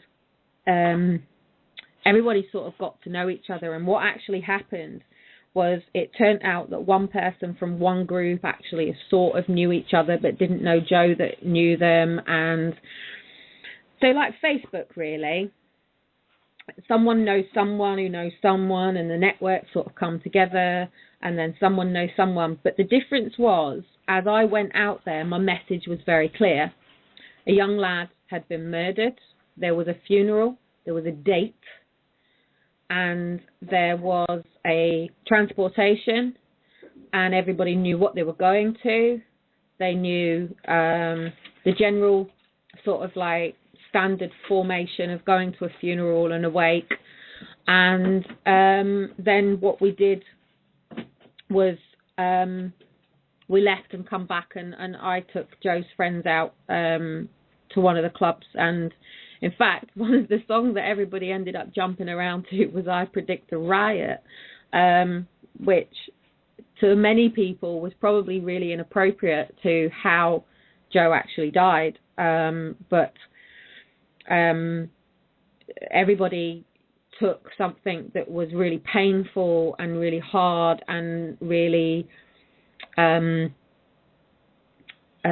probably something that most people probably wouldn't have done, and they got out of their heads. They did get wasted and drunk later, but I mean as in like they were jumping up and down and dancing to the song and celebrating Joe's death. Have you got me my dirt yet? No, I'm making your brew. Okay. Coffee. You got 5 minutes? No, I haven't. No. Okay. So, do you know what, right? My head, like, is just mashed. It really is. So, anyway, the thing that I think is really important is I set a date, okay? And I set a date that I was not going to go past the 13th of December. Now, we're at a point where that date is really, really, really, really close. And it's like a horse, and it goes in a race, and you got, and time is sort of like ticking away. And when things seem really, really, really impossible, and you know you've got a horse and it's pelting down the road, and it's getting to this jump, and if this jump seems too big and the horse loses any focus, what the horse does is it rears up and it will slam the jockey off of its back. Now, actually, one of the people that we've got heading this is actually a jockey, which is Vicky, so she'll understand this. And what we have to actually do is kick our feet into it, start whipping its arse with a crop, and force the horse to fly over the jump. Now, I could easily slam the brake on this whole Home for Christmas thing now, because I'm at a point now where even I'm thinking, do you know what, you know, you're way out of your depth, Kelly. This really, really, really can't be done. So I could come to a complete screaming halt. I'm possible, it says. I'm possible. Impossible spells I'm possible. Do you want that picture I sent you ages and ages ago? Which one? Impossible is nothing. What did you? Yeah, months ago. Oh, you need to send it to me again then. My actual parachute jump has got I'm possible on it. I've got, see, now he is really impossible. You know, I'm getting wagged fingers at that I shouldn't be doing it, but Jason's on the chin-up bar. It's because he's thinking of being Batman now. He's starting to get his invincible superpowers. So, anyway, this complete rambling mess. And he still hasn't found me the Superman tune on his phone, because you know I've got to lead out with it. Where's his phone? Come on. Battery's gone. No, it hasn't. We'll plug it in then. It's got 5 minutes. Yeah? Okay, so my secret mum and dad No, that doesn't mean that Sid and I are together, unless we know any different. No, I'm not joking. They're lovely friends, lovely people. So there's going to be a bit of a head case, and I'm hoping that they're not listening to this on the way down, because they'll be like, oh my goodness, this woman doesn't know what she's talking about. She's a complete roving lame guy. And some people out there actually do call me, what do they call me? A liability. Yeah, that's it. Apparently I'm a liability. Getting to the goal, and I set home for Christmas back in about 3 months ago, I think, when I first put it up.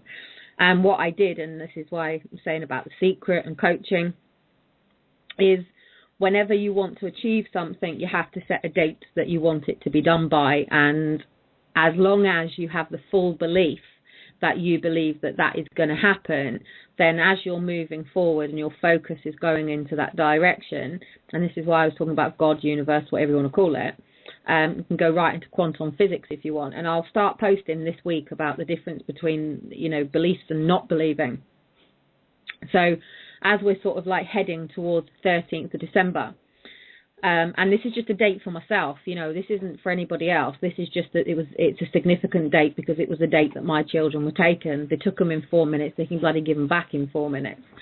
But as you're sort of like heading into that date, everything will come together. And I suppose and this isn't my analogy because they do it on The Secret. It's like planting a seed. So the seed was planted back in, I think it was June that I set up the page. July. No, it couldn't have been June. It must have been September time. Okay. So I planted the seed for Home for Christmas, and it went into the soil. And because obviously I've been still talking about it and posting it, I've been watering it. And the seed has broken out into a shoot. And it's probably sitting there just underneath the soil at the moment. And I could easily just fuck it all off, rear up like a horse, not go to the shop. Or Jason is going to ride my back and kick the whip and start kicking my ass. Okay, am I the horse and you're the jockey? You're short enough to be a jockey. You short enough to be a jockey? Yeah, if I'm short enough, just have a look in the mirror and see how tall you are. I'm a right short ass. I know I am. I know. We just sold my big boy fat pants. I'm skinny now. I could be a jockey.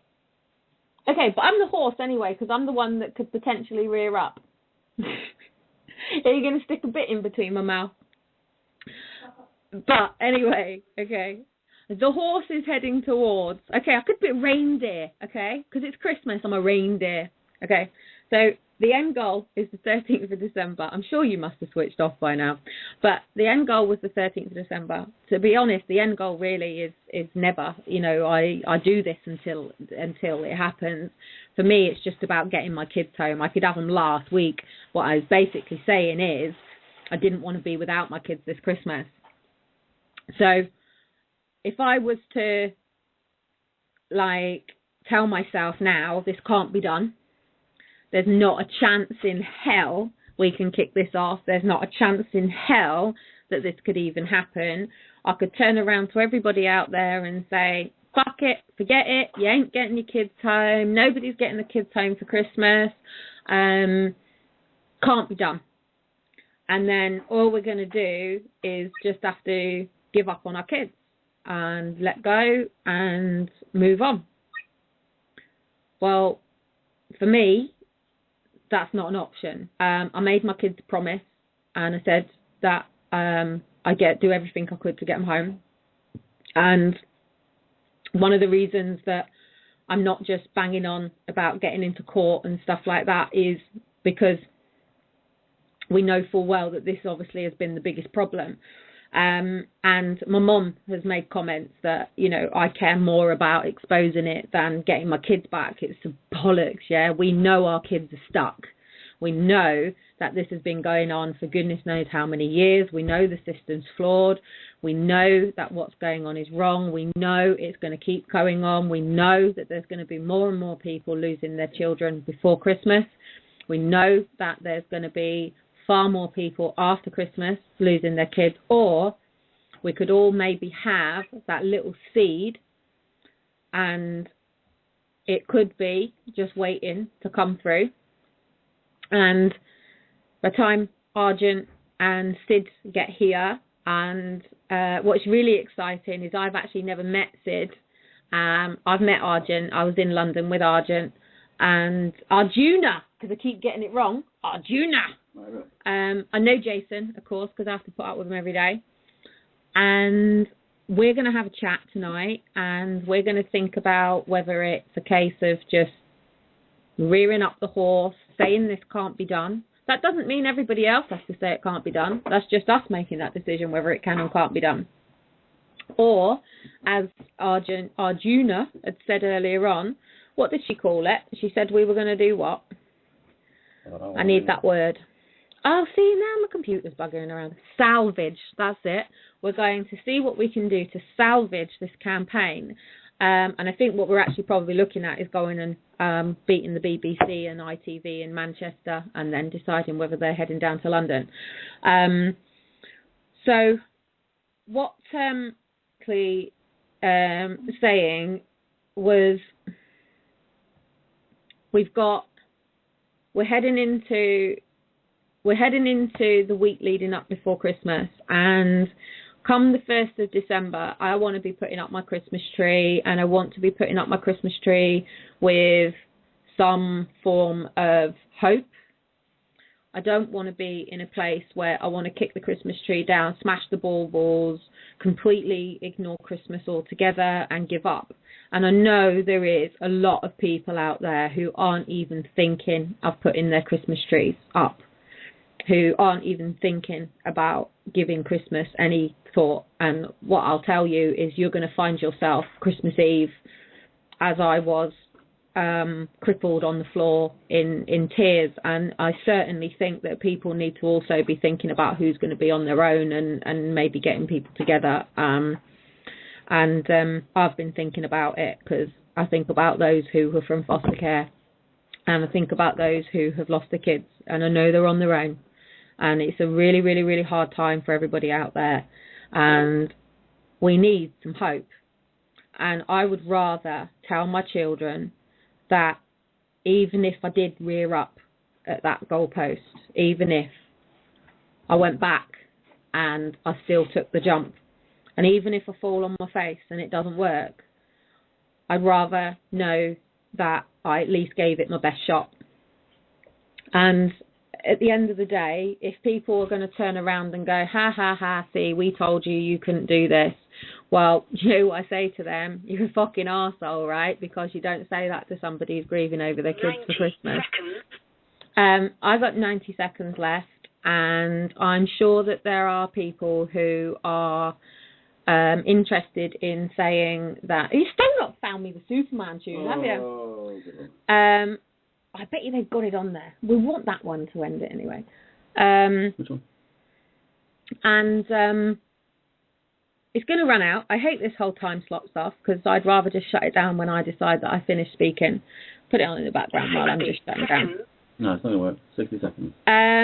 So, complete rambled mess. And there was a reason that I was sort of saying all that, is that when your why is really big, it doesn't matter what fear that you've got, that as long as your courage is bigger, as long as you've got a reason to do that, and if sometimes you've got to feel like a superhero to be able to change your mindset, and at the end of the day, we've all got to decide, do we want our kids back or not? It's about making a firm decision. You either literally just accept that, no, you're not even going to go for it, or yes, you are.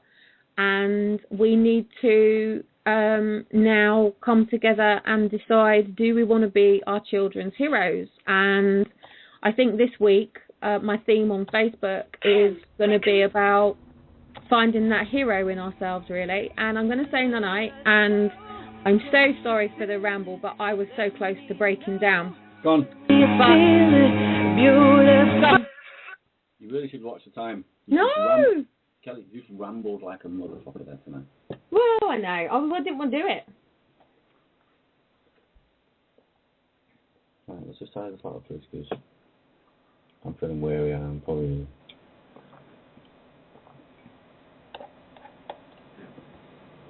You really are starting to ramble a lot.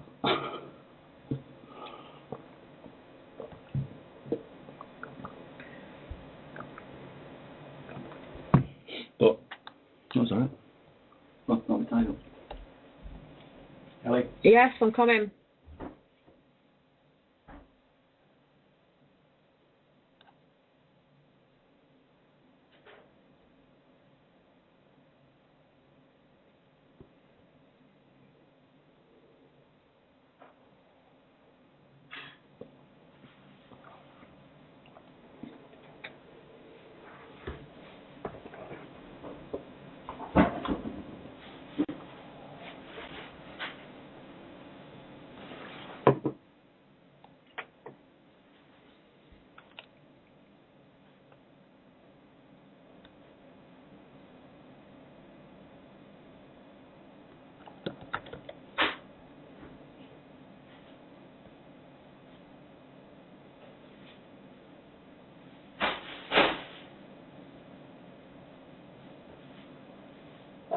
You do it anytime, you can't tell you anytime.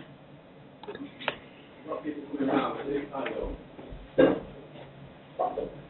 I need paperwork because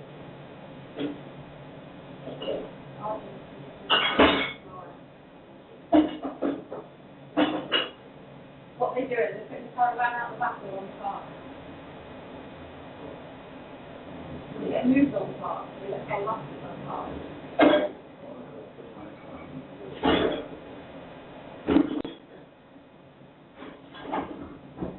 Wow, so they want to just decide in.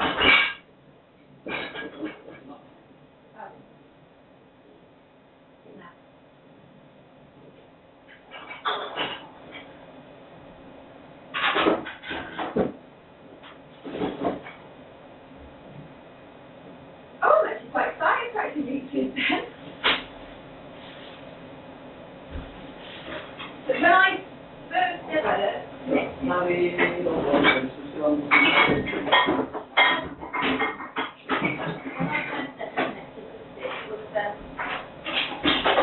joined the doctor, next doctor, I was raising windy to go out for the adoption and circles and I was like,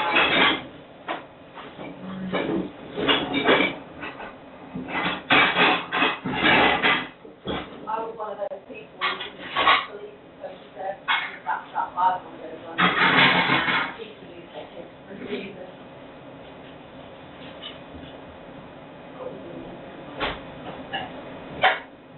Oh, well, sorry, yeah.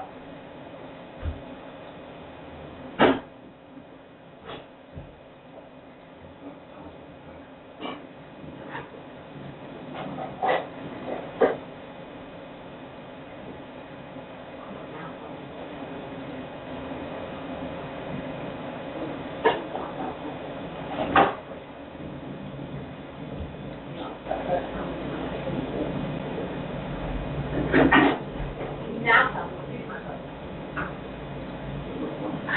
Yeah, what do you do? I don't say one thing.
I would say so.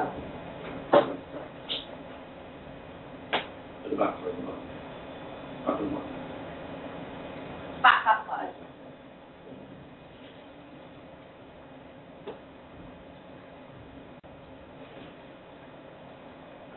Max, try and look at the back.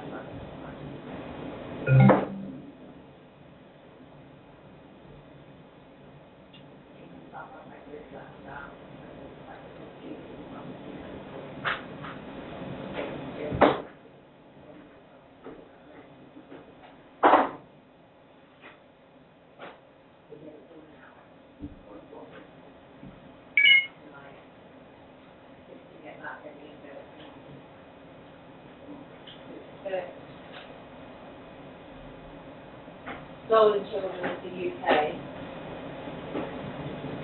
it's getting the Walk for Justice right, it's promotion to strike, it's checkmate for production.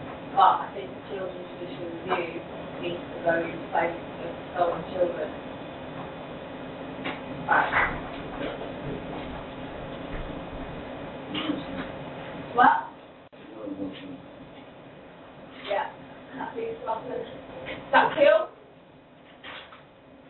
The next door baby.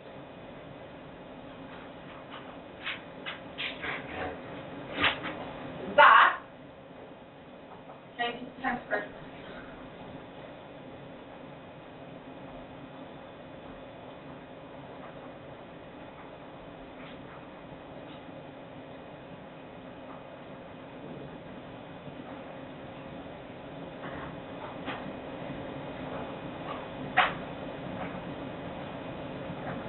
This moment, that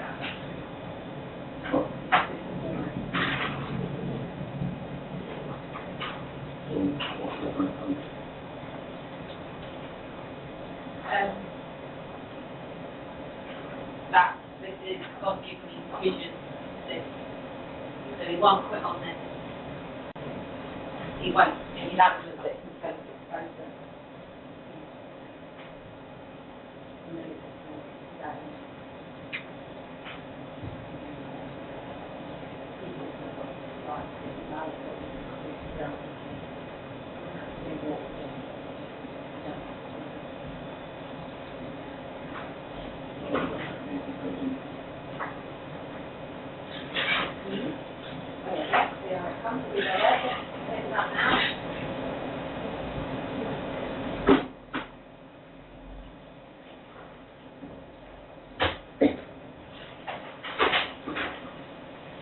But I'm thinking, I'm proposing to them to get a campaign together properly, get all the materials and the things together, take the citizenry to a printer under the license to get the product ready and sorted, and once we can then get them up and running. It should be pretty simple really, I don't know how to do that to you though, it should be on your list. List, right?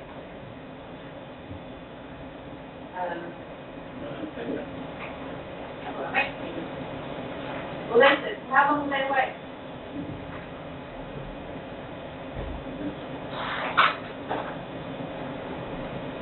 Hey, thank you for like not being serious about it. I was resonant when I saw their message, so they were talking to it. So I was like, you're never going to go to this.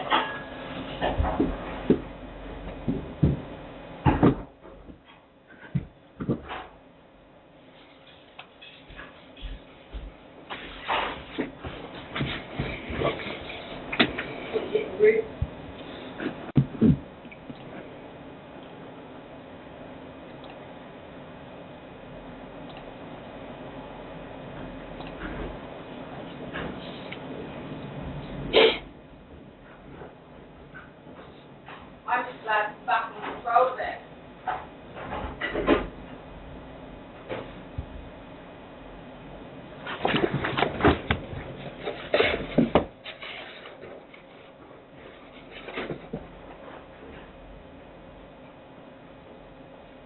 No way.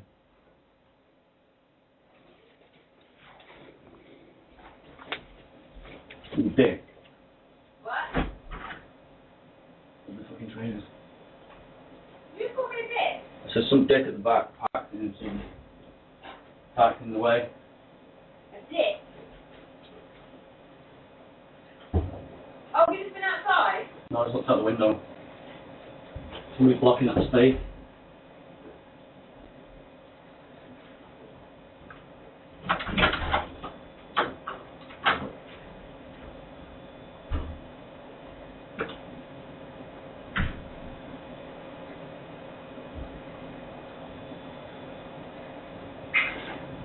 Jay?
Got some guy moving, just parks up and managed to get him to shift it.